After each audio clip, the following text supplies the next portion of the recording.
Welcome back to Mr. Bob's Builds.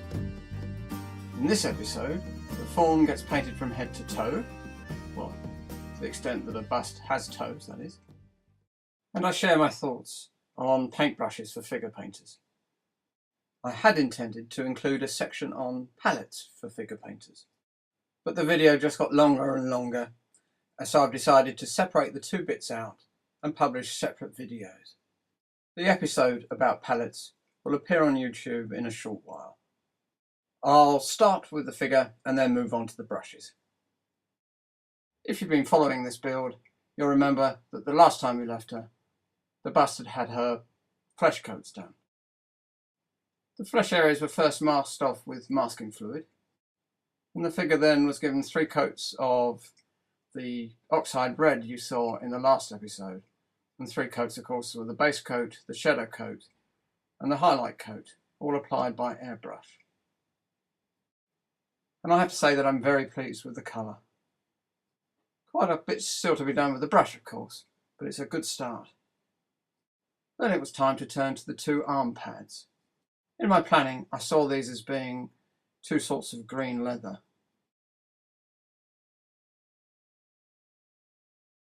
After an interesting search on Google for worn leather, how do they breathe in those things? I found this fantastic settee, which is just perfect for the figure, I think. The way the shiny green leather has worn to show different shades of tanning underneath. And while that cushion looks like plush or velvet, it certainly gives the idea for a softer suede type green leather. And also through Google, I found this swatch of the perfect shade, I think. Something to work on anyway. So it's back to the masking tape and masking fluid, and work starts on doing the arm coverings. Again airbrush, again 3 coats, base, shadow, highlight. Here to start a light base coat.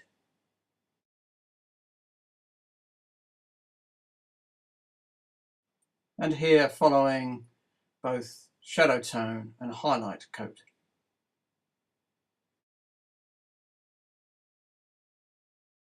And here she is with both top and bottom pads now done.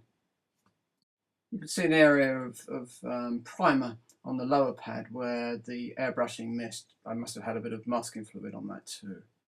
But that won't matter, we can cover that over well when we reach the brushing stage.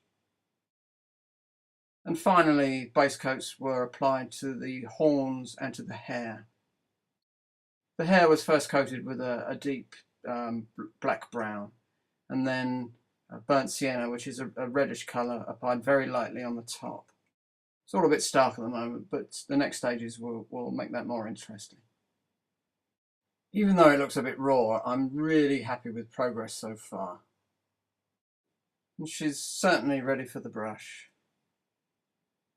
And I'll give a lot more detail about how I'm going to approach that in the next episode.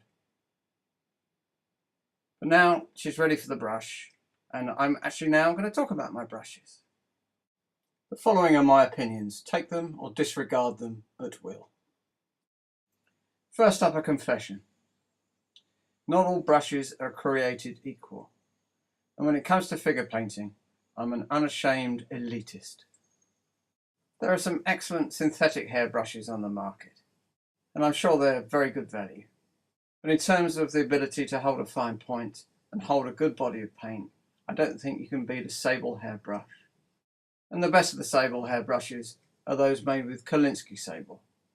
Now, they're not cheap, but they're a joy to use, and if treated with love and care will last a long time. Kolinsky sable brushes are available in a wide range of shapes and sizes. A good 90 to 95% of all the work I do on a figure with a brush is done with a number 1 round Kolinsky sable brush.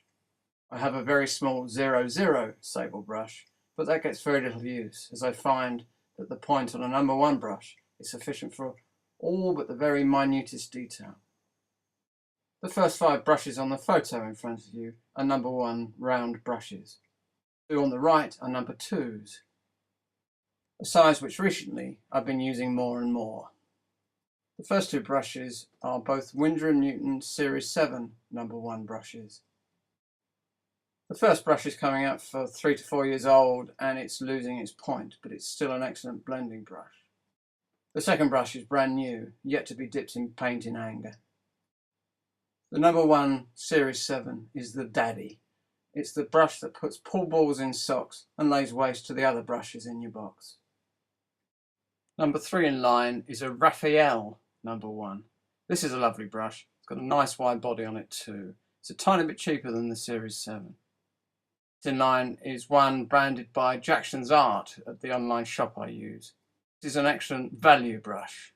In line is the Rosemary and Co brush, which is the cheapest of the lot, and I don't get on with it as well as the others, but I use it with metallic paints. The two number 2 brushes on the right of the picture are in turn Winsor & Newton Series 7 and Jackson's Art's own brush.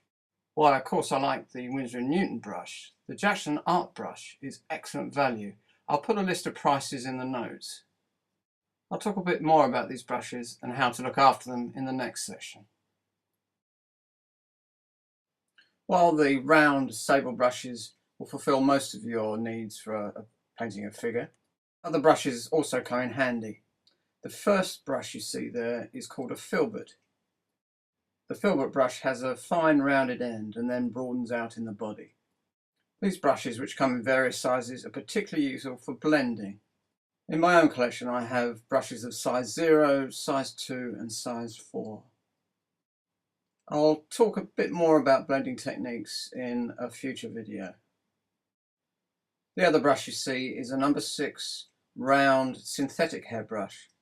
This is a workhorse of a brush that's used to mix large quantities of paints, clean airbrushes and do all sorts of other things. The ones I use and buy in bulk cost me around 25p a piece, and they're wonderful brushes. Now before we move on, I thought I'd show a quick video showing the point and spring of a sable brush.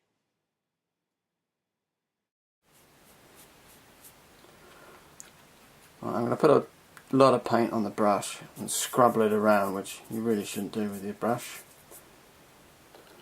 Give it again, give it a good old scrumble.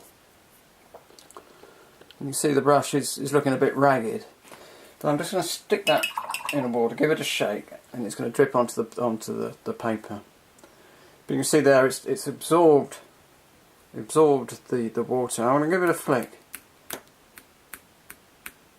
And because of the resilience and memory of the hair, just flicking the water off, I'm not shaping it or anything, it's regained its point. Okay, so you've splashed out on your nice sable brush. Here's some do's and don'ts about how to keep it nice. It's not a good idea to use your best sable to mix large quantities of paint. It forces paint up into the ferrule and it's difficult to keep clean. For the same reason, don't overload your brush before applying it to the model. Splashing lots of paint around on the palette is the job of your 25p round synthetic brush, which is just made for the job. If you use your round sable brush for dry brushing, as sure as eggs is eggs, it will be knackered. Don't let paint dry on your brush. Wash it out with water as you go along, or thinners if using enamels or oils. And do not leave your brush business end down in the pot. It'll bend. At the end of a session, rub your brush down on a bar of soap to get a lather on it. Roll it gently between your fingers and rinse it in tepid water, not hot. Better still, use a pucker paintbrush cleaner. I use the two products you can see in the photograph. Now, normally you do this somewhere where there's running water, clean water, but I haven't got that, so I'm just going to use the water in my paint pot. So it's a hard soap. You wet your brush. You give it a stir. Now I cleaned my brush in water before doing this, but you can see that there's residual paint that's working out on the soap. Give that a rinse. Do it again. And it's really quite remarkable sometimes how much colour comes out of a brush, even though it looks on the face of it clean. So I'm going to stop that and dip my brush in the water. I'll rinse it under the tap, reshape it and put it back on the rack. The other product I've got is this Bristle Magic brush cleaner and reconditioner, which I've tipped a small piece into a pot. Now I can dip my brush in that, give it a rinse, and then use that again. The paint pigment falls to the bottom, and you can tip off the good reconditioner to reuse. So I'm going to use my other brush, my cheaper brush, which again I've cleaned in water.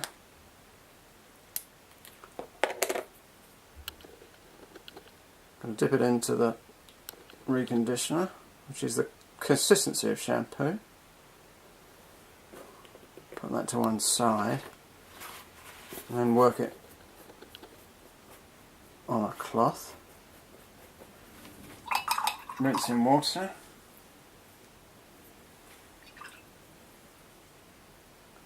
Reshape, and we're ready to go again. And that's how to clean your brush.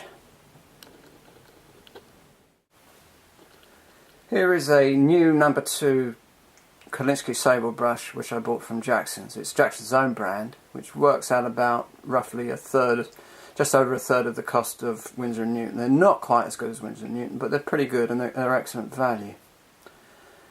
When the brush came, as all brushes do these days, it had a tube protector on the top of the bristle. Now I'm going to very carefully place that back over it again.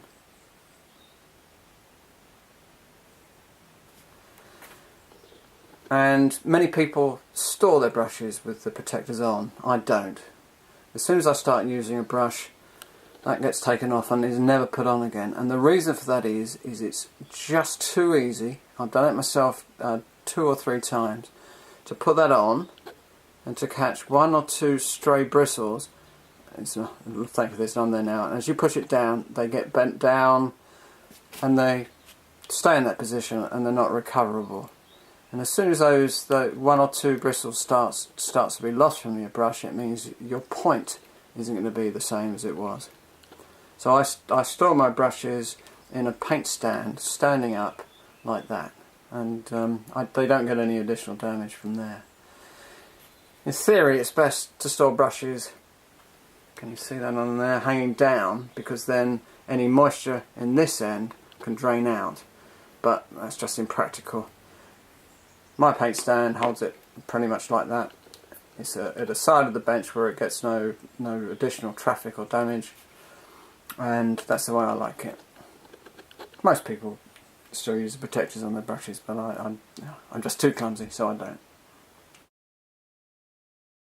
Oh dear, these videos are getting longer and longer, but we'll bring this one to a conclusion now. I think you can see why I've left palettes for another day. I hope that you found that interesting. If you've got any questions, just put them in the comments box and I'll get back to you, or come onto the ISM forum and I'll answer them there. I'll leave you now with a last look at the Faun. Come back in about a week and I hope to have an update, and the palette episode will come up soon as well. So it's goodbye for now. Thank you for watching. Come back soon.